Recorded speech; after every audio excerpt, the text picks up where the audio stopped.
Good morning dear children, I am Ratna Chatterjee from Study Hall Educational Foundation, and today we are going to start with NIOS Board Secondary Section English with chapter number 3, Kondeba, a Hero. Alright, it is the third chapter in your book. So we will learn about this chapter that he hated begging. Kondeba was a man. He was 25 years old and he hated begging. He used to live in Aurangabad, but due to the famine in Maharashtra in the year 1972-73, he has to move from his native place from Aurangabad to Mumbai. And why? In search of bread. He has to search for his bread, he has to earn money for his livelihood, so he has to shift from Aurangabad to Mumbai. Alright. Now, at first he tried his luck in selling brooms. Okay, in selling brooms, but he failed. He was not succeeded in that. He tried his luck, but he was failed. Then he noticed that people of Mumbai, the residents of Mumbai, are generous towards the beggars and especially towards the blind beggars. They were especially generous towards them, so he started begging and earned 5 to 6 rupees per day. Okay. Then he has gone blind with smallpox at the age of 8. When Kondeba was 8 years old, then he had gone blind. Why? Because of the attack of the smallpox, a very deadly virus which caused him blindness. Alright. Then in Mumbai, he used to live in Golibar, a large slum colony in Ghatkopar. Where he used to live? He used to live in Golibar, which was a slum colony in Ghatkopar, and he used to live with two persons, Tukaram and his wife Yelanbai. Alright, he used to live with them, Tukaram and Yelanbai. Now, there was a well in the colony which was dug by the residents of the slum only because the municipal connection water was not enough to fulfill their needs.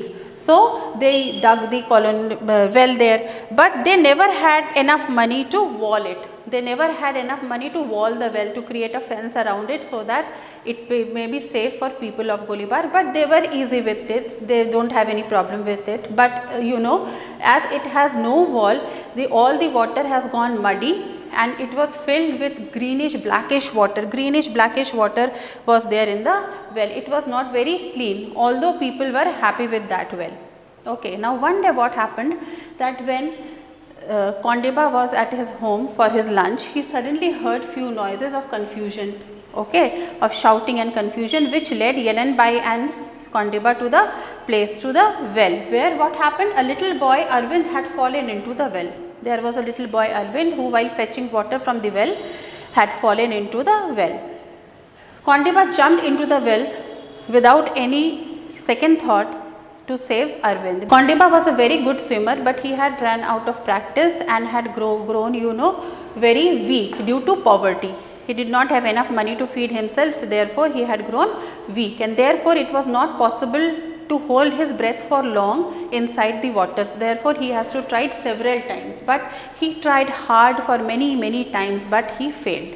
But at the last attempt he succeeded. At this moment he hated his blindness so much that he had not hated it before ever, because he thought that he could, if he had eyes, he could see inside the muddy water. But the truth is that even if we have our sight, we cannot see inside the muddy water, inside the well.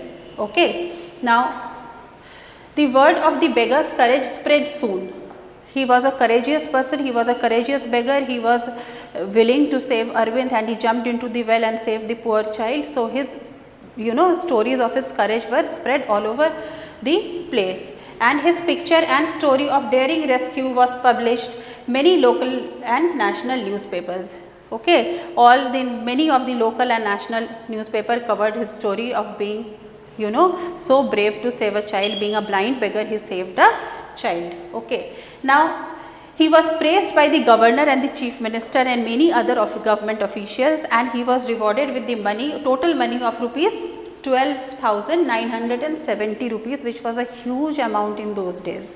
Okay, when we were talking about in the year 1972, 73, 74, we were talking about most probably.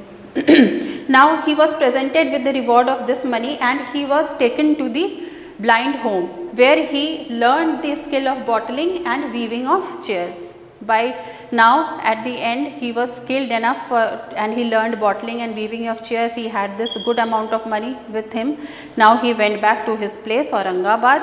He settled a business there because earlier we have already talked about that he hated begging. Alright, therefore he never continued with begging anymore. He had skills, he had the money, he had gone back to his place Aurangabad and then he settled a business and married a local girl. See children, this is how a poor man, a local man became a hero.